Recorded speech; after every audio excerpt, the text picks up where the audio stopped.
इस लेक्चर में हम लोग बाकी के बचे कंसंट्रेशन टर्म्स के बारे में पढ़ने जा रहे हैं।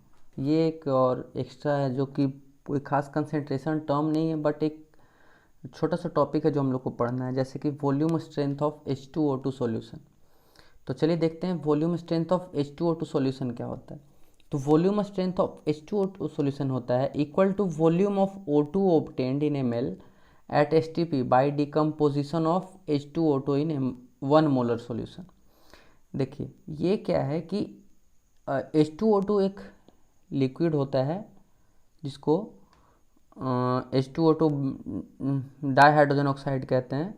ये जब रिएक्ट करता है मतलब डिकम्पोज होता है तो 2 मोल H2O और 1 मोल O2 देता है। अगर 2 मोल H2O2 डिकम्पोज होता है तो 2 मोल H2O मतलब 2 मोल पानी और 1 मोल H2O2 गैस देता है, 1 मोल O2 गैस देता है। तो ये बोल रहा है ना कि वॉल्यूम स्ट्रेंथ ऑफ H2O2 का मतलब होता है कि सपोज m मोलर सॉल्यूशन है अगर, तो उससे हम लोग को कितना गैस, कितना ml गैस मिल रहा है, उसी को हम लोग वॉल्यूम स्ट्रेंथ उसका कहते हैं। कि उससे हम लोग को कितना O2 गैस ऑब्टेन हो रहा है, उसी को हम लोग वॉल्यूम स्ट्रेंथ कहते हैं ml में। जैसे कि सपोज 50 ml अगर हम लोग को O2 मिल रहा है तो उसका वॉल्यूम स्ट्रेंथ हो गया 50। अगर 100 ml O2 गैस हम लोग को उसके डिकम्पोजिशन से मिल रहा है तो उसका वॉल्यूम स्ट्रेंथ हो गया 100। तो जितना ml गैस हम लोग को मिलता है H2O2 के डिकम्पोजिशन से, उसका वॉल्यूम स्ट्रेंथ हो जाता है उतना ही। इसको समझने के लिए आप बेसिकली ये समझिए। सबसे पहले देखिए 100 ml सॉल्यूशन मतलब m मोलर H2O है। सपोज ऐसा लेते हैं कि 1 लीटर सॉल्यूशन में m मोल ऑफ H2O2 है।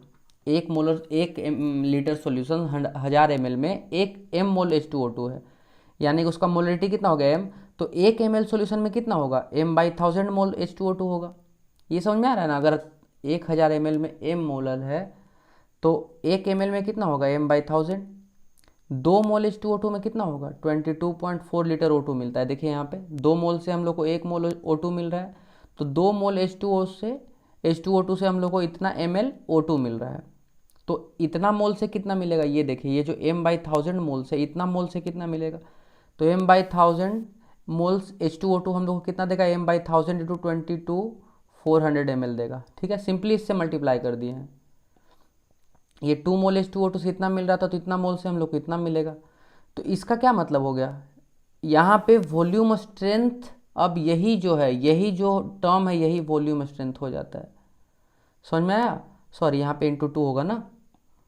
ये 2 मोल से इतना मिल रहा था तो 1 मोल से कितना मिलेगा, इस डिवाइड बाई 2, और इतना मोल से कितना मिलेगा, m/1000 से मल्टीप्लाई कर दिए हैं।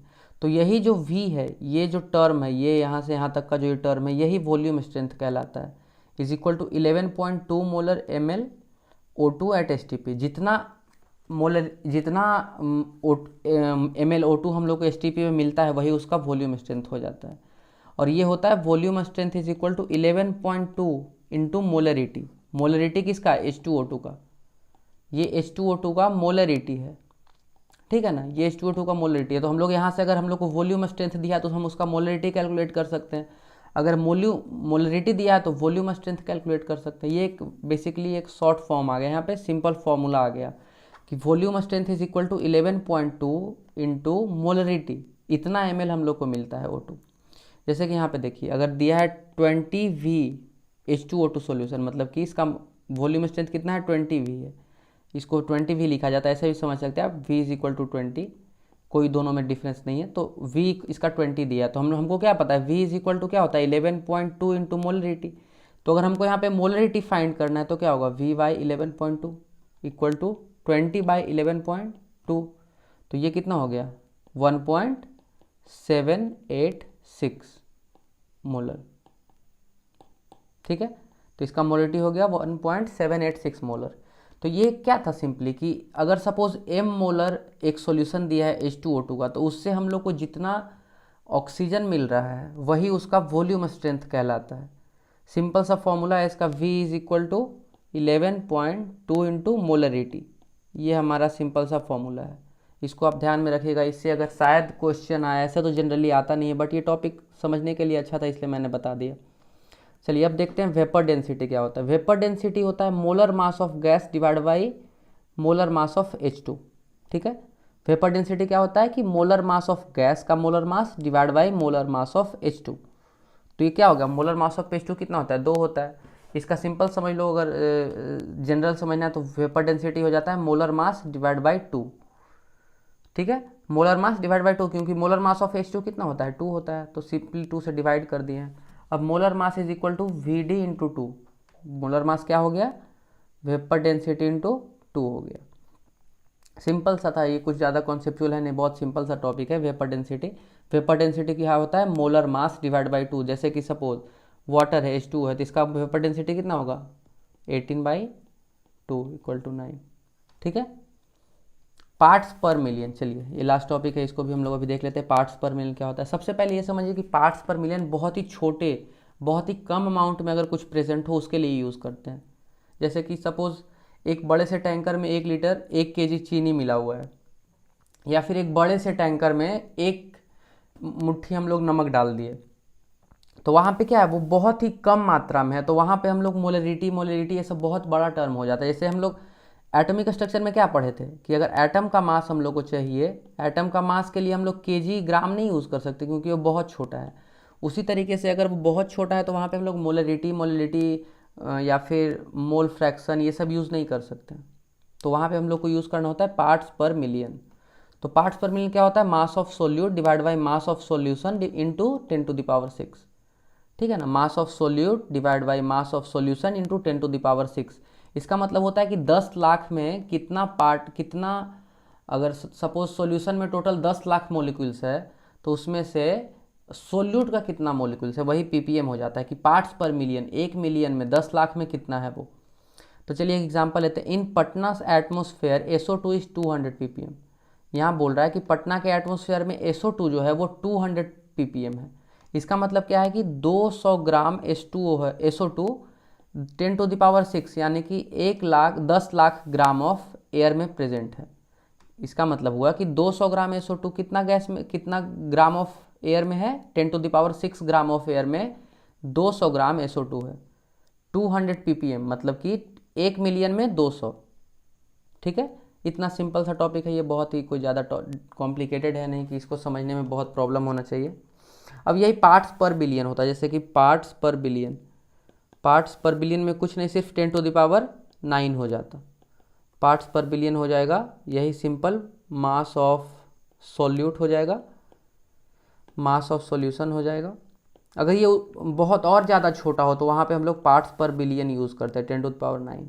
ठीक है, ये भी सेम है बिल्कुल वैसा ही, कुछ भी ज़्यादा अलग नहीं है। पार्ट्स पर बिलियन में यहाँ पे बस 10⁶ के जगह पर 10⁹ हो जाता है। ये अगर उससे भी बहुत कम मात्रा में है, जैसे 2 ग्राम 3 ग्राम, अगर एक बड़े से टैंकर में 2 या 3 ग्राम नमक मिला दिया जाए तो उसका निकालने के लिए हम लोग पार्ट्स पर बिलियन यूज़ करते हैं। अब चलिए क्वेश्चन कर लेते हैं। 1 ml H2O contains 0.1 gram CaCl2, then calculate its concentration in ppm। इसका ppm में कंसेंट्रेशन निकालने बोल रहा है। तो यहाँ पे क्या दिया है हमारे पास, इन्फॉर्मेशन क्या क्या दिया है, तो मास ऑफ सोल्यूट कितना है, मास ऑफ सोल्यूट 0.01 ग्राम, और मास ऑफ सॉल्यूशन कितना है।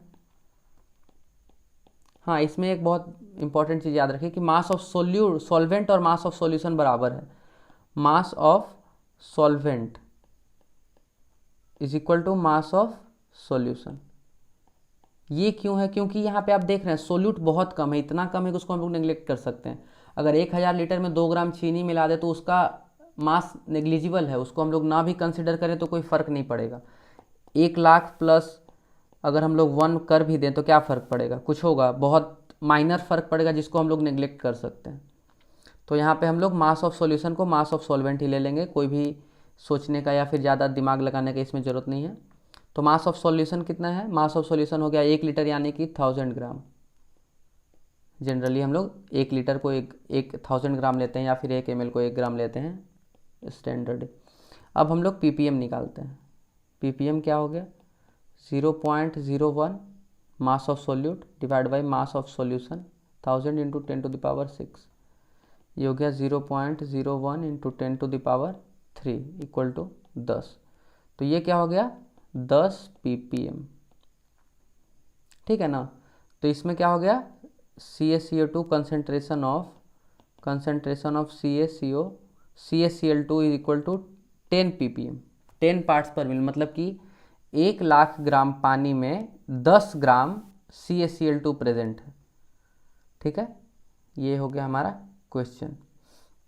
तो ये कुछ बहुत ज़्यादा ट्रिकी या फिर बहुत ज़्यादा कॉम्प्लिकेटेड कुछ है नहीं, इसमें सिंपल सा है सब कुछ, बस थोड़ा सा ध्यान देना है आपको, कोई भी दिक्कत नहीं आनी चाहिए इसमें। मैंने अपने हिसाब से जितना हो सका मैंने अपने समझाने का ट्राई किया। अगर कोई भी डाउट हो तो प्लीज़ आप कमेंट सेक्शन आपके लिए खुला है, पूछ सकते हैं। तो मिलते हैं आपसे अगले क्लास में, आज के लिए।